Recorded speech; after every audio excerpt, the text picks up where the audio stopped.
तत्सवितुर्वरेण्यं भर्गो देवस्य धीमहि धियो यो नः प्रचोदयात्। ओम शांति शांति शांति।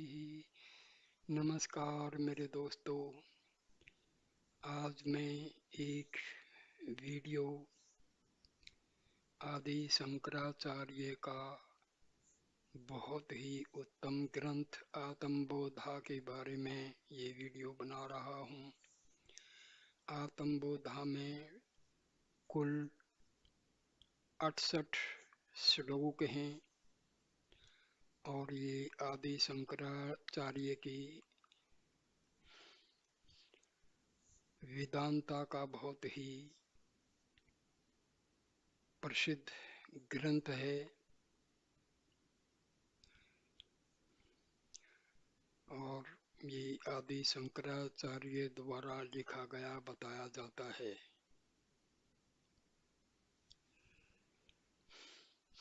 इसमें श्री आदि शंकराचार्य जी ने आत्म साक्षात्कार एंड ब्रह्म साक्षात्कार के बारे में बताया गया है। किस प्रकार जो है हम ध्यान, श्रवण, मनन और निधि ध्यासना के द्वारा विवेक का इस्तेमाल करते हुए रिनंसीस जो वैराग्य है उस अपने अंदर पैदा करके और शुद्ध कर्म जो है करते हुए और अविद्या को नष्ट करते हुए हम मोक्ष की प्राप्ति कर सकते हैं, आत्म साक्षात्कार प्राप्त कर सकते हैं। शंकराचार्य जी कहते हैं कि हम कर्मकांड से अविद्या का नाश नहीं कर सकते, केवल ज्ञान की प्राप्ति से ही अविद्या का, अज्ञान का नाश हो सकता है। ये संसार और हमारी इंडिविजुअल आत्माएं सब उसी ब्रह्मा का हिस्सा है। हमारा जो आत्मा है वही ब्रह्मा है। ब्रह्मा और आत्मा में कोई अंतर नहीं है। हमारी आत्मा का जो स्वभाव है वो है सत्य, चित्त, आनंद। और हम जो है मन, अहंकार को नष्ट करके आत्मा का साक्षात्कार कर सकते हैं। जब तक हमारा मन और अहंकार ताकतवर रहेंगे, आत्म साक्षात्कार का होना संभव नहीं है।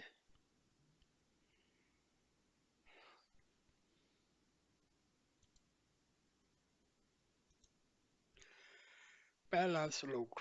जिन्होंने अपने पापों को तप के द्वारा अक्षीण किया है तथा जिसका मन शांत और रागादि द्वेषों से रहित, दोषों से रहित है, ऐसे मोक्ष के इच्छुक साधकों के लिए आत्मबोध ग्रंथ की रचना की जा रही है।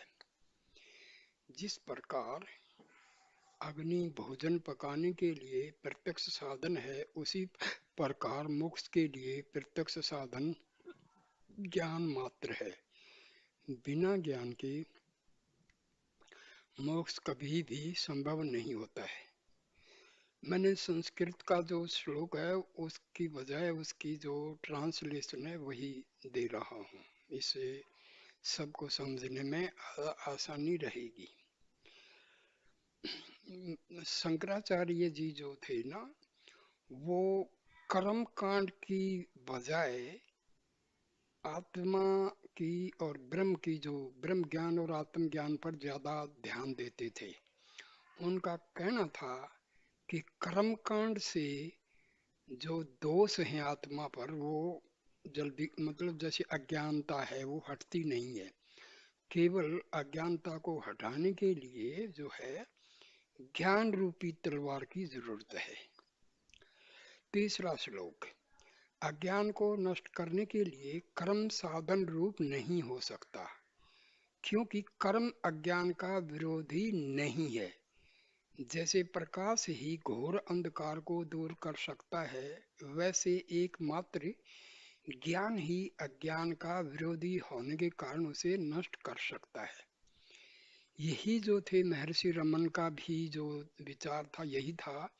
महर्षि रमन जो थे ना, वो आत्मा अनुसंधान की जो विधि बताते थे उस पर ज्यादा ध्यान देते थे, और उस पर ज्यादा जो है लोग मतलब करने के लिए बोलते थे। वो बोलते थे कि कर्मकांड से अज्ञान दूर नहीं हो सकता है। अज्ञानता को दूर करने के लिए हमें अज्ञान रूपी जो दीपक है उसका सहारा लेना पड़ेगा। श्लोक नंबर 4। अज्ञान के कारण ही आकाशवत असीम आत्मा सीमाओं से युक्त प्रतीत होती है। अज्ञान का नाश होने पर समस्त भेदों से रहित अपरिच्छिन्न आत्मा उसी प्रकार से प्रकाशित होती है, जैसे बादलों के हटने पर सूर्य प्रकाशित होता है। 5वां श्लोक। अज्ञान से कलुषित जीव ज्ञान वृत्ति को उत्पन्न करके उसके निरंतर अभ्यास से शुद्ध हो जाता है। यह ज्ञान वृत्ति जीव को शुद्ध करके स्वतः भी नष्ट हो जाती है, जैसे कतक चूर्ण पानी की गंध को साफ करके स्वयं बैठ जाता है। नंबर 6। राग द्वेष आदि से युक्त यह संसार स्वप्न के समान है। जब तक स्वप्नावस्था में है तब तक यह सत स्वरूप प्रतीत होता है, किंतु जग जाने पर झूठा दिखने लगता है। श्लोक 7। द जगत appears to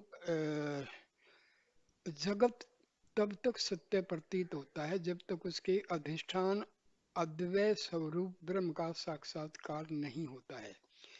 जैसे सीपी में चांदी का भ्रम तब तक ही होता है जब तक सीपी का ज्ञान नहीं होता। 8वां श्लोक। सबके उपादान कारण और आधार रूप परमेश्वर में ही यह जगत उत्पत्ति स्थिति और लय को उसी प्रकार प्राप्त होता है जैसे जल में बुलबुले आदि नाम रूप की उत्पत्ति होती है। श्लोक 9। जगत के समस्त पदार्थ सच्चित स्वरूप नित्य सर्वव्यापक विष्णु रूपी अधिष्ठान पर उसी प्रकार आरोपित किए जाते हैं जिस प्रकार स्वर्ण में कंगन इत्यादि आभूषण। 10वां श्लोक। जैसे सर्वव्यापी आकाश भिन्न भिन्न उपाधि के कारण अनेक प्रतीत होता है तथा उपाधि के नष्ट होने पर एक हो जाता है, वैसे ही भिन्न भिन्न उपाधि के कारण अनेक प्रतीत होने वाला एक ही सर्वव्यापक सत्ता उपाधि के बाधित होने पर एक हो जाती है। 11वां श्लोक। भिन्न भिन्न उपाधियों के साथ संबंध के कारण जाति वर्ण आश्रम इत्यादि आत्मा पर आरोपित किए जाते हैं, जैसे जल में रस रंग आकार आदि आरोपित किया जाता है। 12वां श्लोक। पूर्व कर्मों द्वारा निश्चित तथा पंचीकृत महाभूतों से निर्मित हुआ यह स्थूल शरीर सुख दुख के अनुभवों का साधन अथवा भोग का आयतन कहा जाता है। 13वां श्लोक। 5 प्राण 5 ज्ञानेन्द्रिय 5 कर्मेंद्रिय मन और बुद्धि इन 17 वस्तुओं के समूह अपंचीकृत महाभूतों से निर्मित यह सूक्ष्म शरीर सुख दुख के अनुभवों का साधन है। 14वां श्लोक। अनिर्वचनीय और अनादि अविद्या कारण शरीर है, आत्मा इन तीनों उपाधियों से मुक्त है, यह निश्चय करो। 15वां श्लोक। जिस प्रकार स्फटिक अपने समीपस्थ वस्त्र आदि के नीले रंग के कारण नीला प्रतीत होता है, उसी प्रकार शुद्ध आत्मा पंचकोशों की सन्निधि के कारण उसके गुणों से युक्त प्रतीत होने लगता है। 16वां श्लोक। शुद्ध स्वरूप आत्मा को पंचकोशों से युक्ति पूर्वक विवेक के द्वारा वैसे ही पृथक करना चाहिए जैसे चावल को उसके छिलकों से पृथक किया जाता है। 5 कोश हैं: अन्नमय कोश, प्राणमय कोश, मनोमय कोश, विज्ञानमय कोश और आनंदमय कोश।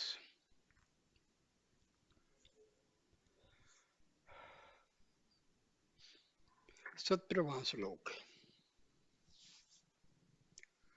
आत्मा यद्यपि सर्वव्यापक है, फिर भी सभी पदार्थों में उसका आभास नहीं होता है। इसका अनुभव शुद्ध बुद्धि में ही होता है, जैसे स्वच्छ दर्पण में प्रतिबिंब दिखाई पड़ता है। 18वां श्लोक। आत्मा को सदैव प्रकृति के कार्य, शरीर, इंद्रियां, मन, बुद्धि से विलक्षण सबके साक्षी एवं राजा की भांति ही जाने। 19वां श्लोक। अविवेकी की अज्ञानवशात मन और इंद्रियों के कार्यकलापों को सच्चिदानंद आत्मा पर अध्यस्त कर देते हैं, जैसे प्रकाश में दिखाई पड़ने वाली नीलिमा को अज्ञानी आकाश का ही रंग मान लेते हैं। 20वां श्लोक। आत्म चैतन्य का आश्रय लेकर जड़ होते हुए भी देह, इंद्रिय, मन और बुद्धि आदि उसी प्रकार से अपनी क्रियाएं करती हैं, जैसे सूर्य की सन्निधि में समस्त मनुष्य अपने कर्म में प्रेरित होता है। हमारा मन, बुद्धि वगैरह जो है, अहंकार, ये सब जड़ हैं, इनके अंदर चेतनता नहीं है। मन को, बुद्धि को, अहंकार को जो शक्ति प्राप्त होती है वो हमारी आत्मा से मिलती है। ये ध्यान में रखने की बात है। जैसे चंद्रमा का अपना प्रकाश नहीं होता है, चंद्रमा जो है प्रकाश लेता है सूर्य से और फिर इसको रिफ्लेक्ट करता है, जो हमें प्रकाश दिखाई देता है रात के टाइम। चंद्रमा का अपना प्रकाश नहीं है। चंद्रमा जो है सूर्य से प्रकाश लेके इसको पृथ्वी पर रिफ्लेक्ट करता है। ऐसे लगता है जैसे चंद्रमा अपने प्रकाश से चमक रहा है, लेकिन ऐसा नहीं है। इसी प्रकार हमारा मन, बुद्धि आदि जो हैं कार्यरत हैं, काम करते हैं, उनको जो शक्ति मिलती है वो आत्मा से मिला। हमारे शरीर का कोई भी अंग अपनी शक्ति से काम नहीं करता है, क्योंकि वो जड़ है। पूरा शरीर चेतनहीन है, केवल आत्मा ही चेतन स्वरूप है। हमारे शरीर के हर अंग को शक्ति मिलती है आत्मा से, ये ध्यान देने वाली बात। 21वां श्लोक। अविवेकी अज्ञान व सात मन और इंद्रियों के कार्यकलापों को सच्चिदानंद आत्मा पर अध्यस्त कर देते हैं, जैसे आकाश में दिखने वाली नीलिमा को अज्ञानी लोग आकाश का ही रंग मान लेते हैं।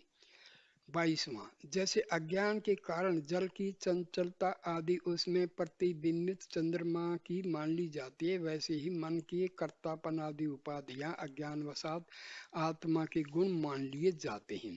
23वां श्लोक। राग, द्वेष, सुख, दुख तथा इच्छा आदि मन के अंतर्गत की विविध वृत्तियों का सुषुप्ति अवस्था में कोई अस्तित्व नहीं होता, किंतु बुद्धि के जगने के कारण उपरांत हुआ करती है।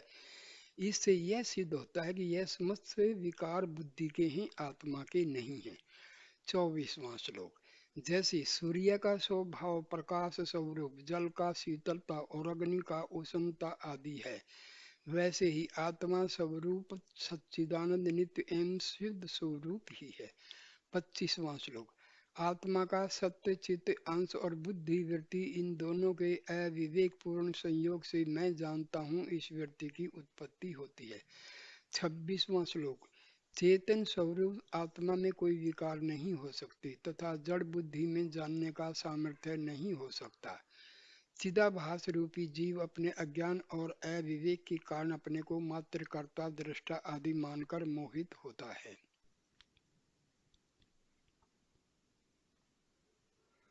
27वां श्लोक। आत्मा को जीव मानने से व्यक्ति उसी प्रकार से भयभीत होता है जैसे रस्सी को सांप समझने से। जब व्यक्ति यह जान लेता है कि हम जीव नहीं हैं किंतु परमात्मा ही हैं, उस समय वह समस्त भय से मुक्त हो जाता है।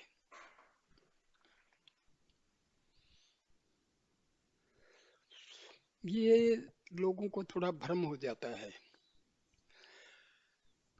अद्वैत वेदांता के अनुसार आत्मा और परमात्मा में कोई अंतर नहीं है।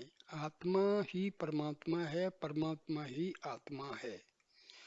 जैसे परमात्मा सर्वव्यापी है, सर्वज्ञ है, सर्वशक्तिमान है, उसी प्रकार आत्मा भी सर्वज्ञ है, सर्वव्यापक है और सर्वशक्तिमान है। लेकिन अज्ञानता के कारण जो है हम इस आत्मा को भी बहुत ही निर्बल मानते हैं। ये सब अज्ञानता का है, माया का पर्दा है आत्मा पर। मन, अहंकार और जो माया का पर्दा जो है वो छाया रहता है आत्मा पर, और हम आत्मा को जो है कमजोर मान लेते हैं अज्ञानता के कारण। वास्तव में आत्मा और परमात्मा एक ही है। श्लोक नंबर 28वां श्लोक। जैसे दीपक द्वारा घटादि विषय प्रकाशित किए जाते हैं, वैसे ही आत्मा द्वारा बुद्धि और इंद्रियां आदि कारण प्रकाशित होते हैं। बुद्धि आदि स्वतः जड़ होने के कारण न अपने आप को न ही अन्य को प्रकाशित कर सकती है।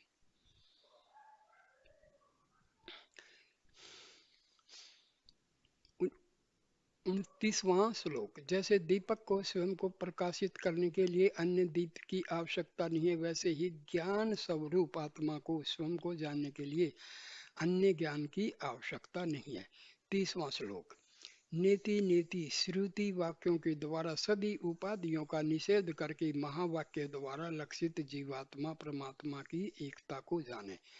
महावाक्य हैं जैसे अहम ब्रह्मास्मि, शिवोहम, सोहम, ये सब महावाक्य हैं।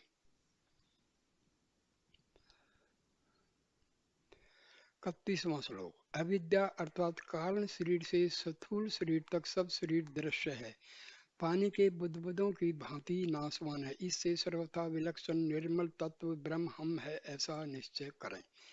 32वां श्लोक। मैं शरीर से विलक्षण हूँ, अतएव जन्म, जरा, अक्षय, मृत्यु आदि षड विकार मुझ में नहीं है। मैं इंद्रियों से रहित हूँ, अतः शब्दादि विषयों से मेरा कोई संबंध नहीं है। 33वां। मैं मन नहीं हूँ, इसलिए दुख, राग, द्वेष और भय इत्यादि भी मेरे नहीं है। मैं अप्राण, अमन तथा शुद्ध हूँ, यह श्रुति भी बताती है। मन की उत्पत्ति जो है विचारों के द्वारा होती है। विचार उत्पन्न होते हैं आत्मा से।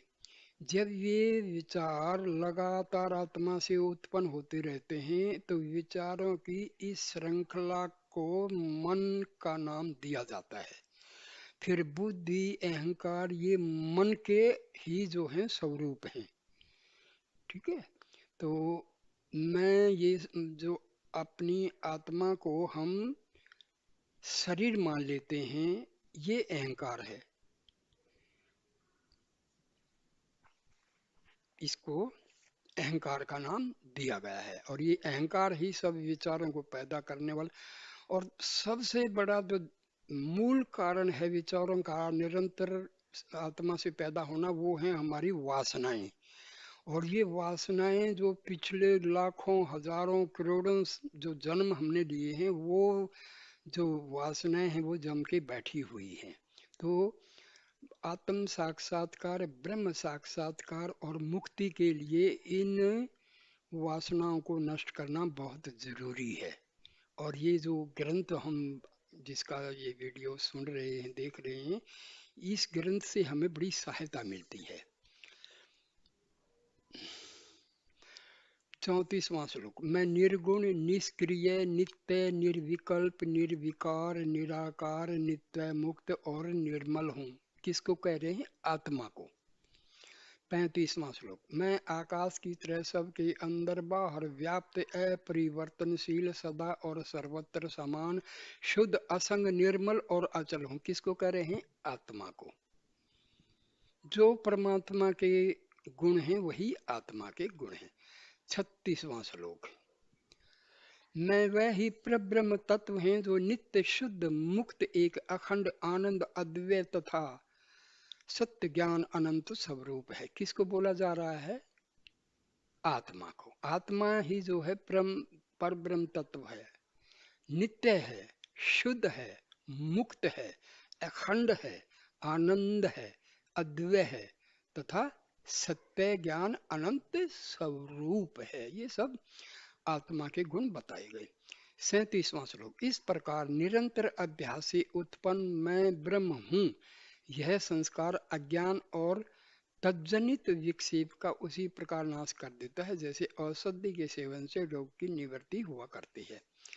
आप ध्यान में जब बैठें तो ये ध्यान करें कि मैं ब्रह्म हूँ। लगातार इसको ध्यान करने से हमारा जो अज्ञानता है वो मिट जाएगी, जो बुरे संस्कार बैठे हुए हैं हमारे चित्त के अंदर वो भी मिट जाएंगे। महर्षि रामना ने बहुत अच्छी विधि दी है, उसको बोला जाता है आत्मा अनुसंधान, और इंग्लिश में इसको बोलते हैं सेल्फ इंक्वायरी। मैं कौन हूँ, हु एम आई, ये बहुत ही अच्छा अभ्यास उन्होंने बताया है। इससे जो है आत्म साक्षात्कार, ब्रह्म साक्षात्कार और मुक्ति तक पहुंचा जा सकता है।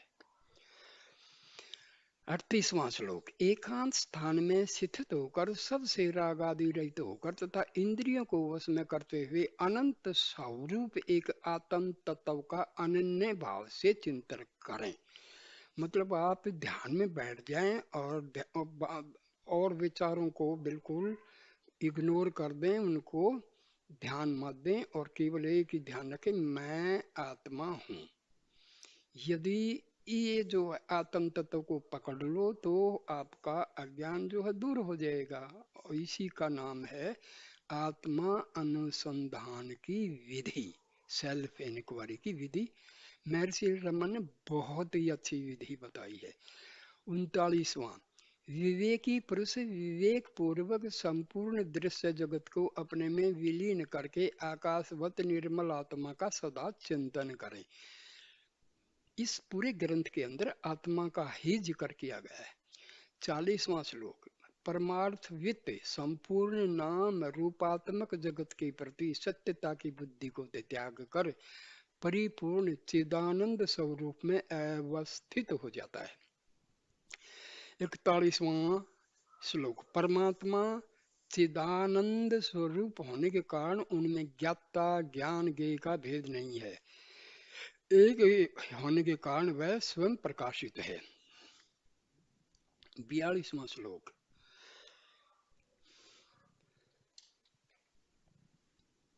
एवं आत्मा को अरणि बनाकर ध्यान रूप मंथन किया जाता है, इससे ज्ञानाग्नि उत्पन्न होती है तथा उसकी प्रचंड ज्वाला समस्त अज्ञान ईंधन को जलाकर भस्म कर देती है। 43वां श्लोक। जैसे अरुणोदय से सूर्योदय से पूर्व ही अंधकार दूर हो जाता है, वैसे ही आत्म साक्षात्कार से पूर्व ज्ञान से अज्ञान की निवृत्ति हो जाती है। भी आत्म साक्षात्कार लोग सुनते हैं लेकिन समझते नहीं है आत्म साक्षात का मतलब क्या है। देखो, हमारी आत्मा के ऊपर मन, अहंकार, माया और जो हमारी वासनाएं हैं उन्होंने एक पर्दा बना रखा है। वासनाओं को मिटा दो, मन को नष्ट कर दो और अहंकार को नष्ट कर दो, माया को नष्ट कर दो। वास्तव में मन, ईगो जिसको हम बोलते हैं अहंकार, और ये वासना, ये सब अल्पकालीन है। वास्तव में इनका कोई जो है, इनकी कोई सत्ता नहीं है, लेकिन हमने अज्ञानता के कारण इनको मान लिया है कि ये हैं, वास्तव में हैं नहीं। और यही मूल कारण है कि हम आत्मा को पहचान नहीं पाते। नहीं तो हम तो ऑलरेडी जो है हम सेल्फ रियलाइज्ड हैं, लेकिन हमने खुद ही मान लिया है नहीं भाई, हम हमें तो पता ही नहीं आत्मा क्या है। तो ये हमारी अपनी अज्ञानता के कारण है। श्लोक 44वां। आत्मा नित्य प्राप्त ही है, आत्मा तो है, किंतु अविद्या के कारण वह अप्राप्तवत प्रतीत होता है, हमें पता ही नहीं। अविद्या का नाश होने पर आत्मा का वैसे ही अनुभव होता है जैसे अपने ही गले में पड़े हार को खोया हुआ समझकर ढूंढने पर ही गले में प्राप्त हो गया। वास्तव में प्राप्त कहाँ हुआ, वो तो था लेकिन अज्ञानता बस हम भूल बैठे थे। 45वां श्लोक। अंधकार के कारण खंभे में भी भूत की प्रतीति की तरह ही अज्ञान के कारण ब्रह्म जीव की तरह प्रतीत होता है। जीव का तात्विक रूप जान लेने पर जीव भाव समाप्त हो जाता है। देखो, एक आत्मा है, एक जीवात्मा है, इसको थोड़ा सा समझना है। आत्मा तो जो है परमात्मा की तरह सर्वशक्तिशाली, सर्व व्यापक और सर्वज्ञ है। लेकिन जब ये आत्मा प्राणों के सहारे इस शरीर में टिकी रहती है तो इसको बोला जाता है जीवात्मा। हाँ? जीवात्मा, इंडिविजुअल सोल। तो थोड़ा ध्यान देने की बातें हैं। वास्तव में तो आत्मा परमात्मा एक ही है। तो ये थोड़ा कई चीजें समझनी होती है, बस लोग सुनते रहते हैं आत्मा जीवात्मा, पता है नहीं दोनों में फर्क क्या है। भी एक समुद्र पानी भरा हुआ है, दो एटम ऑक्सीजन के, एक एटम, दो एटम हाइड्रोजन के और एक एटम जो है ऑक्सीजन का। दोनों में केमिस्ट्री के हिसाब से दोनों में कोई फर्क नहीं है। अब एक गिलास में ले लिया पानी, तो ये जो गिलास में पानी है ये समझ लो हमारी जीवात्मा है। और समुद्र में, विश्व में जो फैला हुआ पानी है वो एक प्रकार से आत्मा है, परमात्मा है। तो व्यापक रूप जो है आत्मा का है। जीव आत्मा को इस शरीर में हम मान के बैठे हैं तो ये थोड़ा सा छोटा बन जाता है। 47वां श्लोक। जिसे सम्यक अनुभव जन्य ज्ञान हो गया है वह योगी अपने में ही समस्त जगत को तथा सबको अपनी आत्मा की तरह ज्ञान चक्षु के द्वारा देखता है। 48वां श्लोक। जिस प्रकार से मिट्टी के बने हुए घटादि मिट्टी ही है, उसी प्रकार से ज्ञानवत देखता है कि यह ज्ञानवान देखता है कि यह समस्त जगत हमारी आत्मा ही है, हमसे भिन्न कुछ भी नहीं है। देखो, जगत की उत्पत्ति मानी गई है मन के द्वारा, और मन कहाँ से उत्पन्न हुआ? आत्मा के द्वारा। तो ये जगत किससे उत्पन्न हुआ? आत्मा के द्वारा। तो ये कई चीजें हैं जो बड़ी अद्भुत अजीब लगती हैं, लेकिन गहराई से बैठ के सोचने से समझ में आ जाता है। 49वां श्लोक। जीवन मुक्त विद्वान अपनी समस्त पूर्व उपाधियों का त्याग करके सच्चिदानंद स्वरूप ब्रह्म हो जाता है, जैसे कीटक सतत भ्रमर का ध्यान करते हुए ब्रह्म रूप हो जाता है। 50वां श्लोक। योगी पुरुष मोह सागर को पार कर राग द्वेष रूपी राक्षसों को मारकर शांति से एक रूप होकर आत्मा में ही रमण करता है।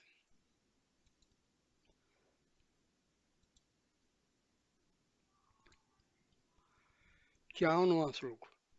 बाह्य अनित्य सुख की आसक्ति का त्याग करके आत्मानंद में तृप्त जीवन मुक्त अपने भीतर घट में स्थित दीपक की तरह स्वयं ही देदीप्यमान होता है।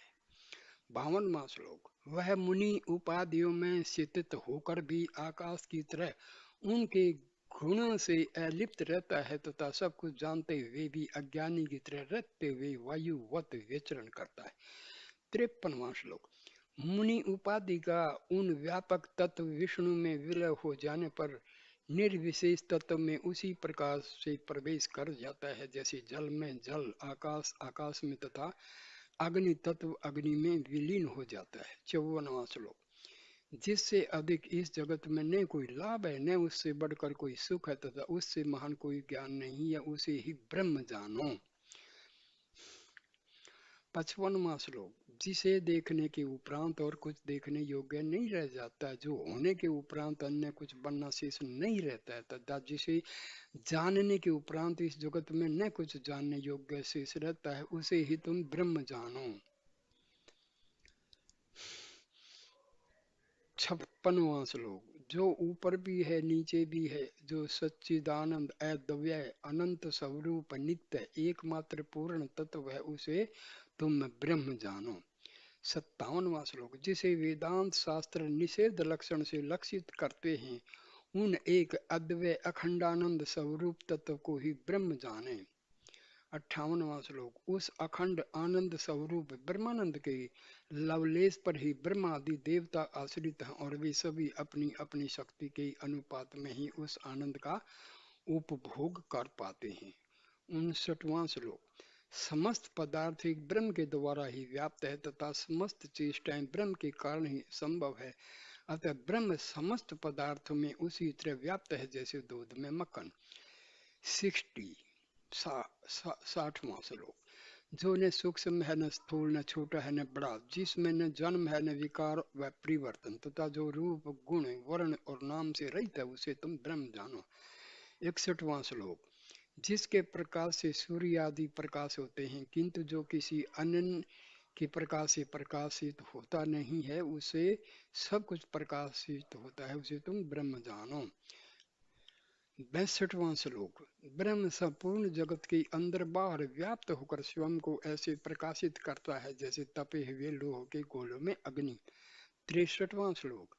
ब्रह्म जगत से अत्यंत विलक्षण है तथा ब्रह्म से भिन्न कुछ भी नहीं है। यदि ब्रह्म से भिन्न कुछ प्रतीत होता है तो वह मिथ्या ही है। 64वां श्लोक। दृश्यते श्रूयते, वो संस्कृत है, तो जो कुछ भी यहाँ देखा व सुना जाता है वह ब्रह्म से भिन्न कुछ भी नहीं है। तत्व का ज्ञान हो जाने पर यह जगत अद्वय सच्चिदानंद स्वरूप ब्रह्म ही प्रतीत होने लगता है। 65वां श्लोक।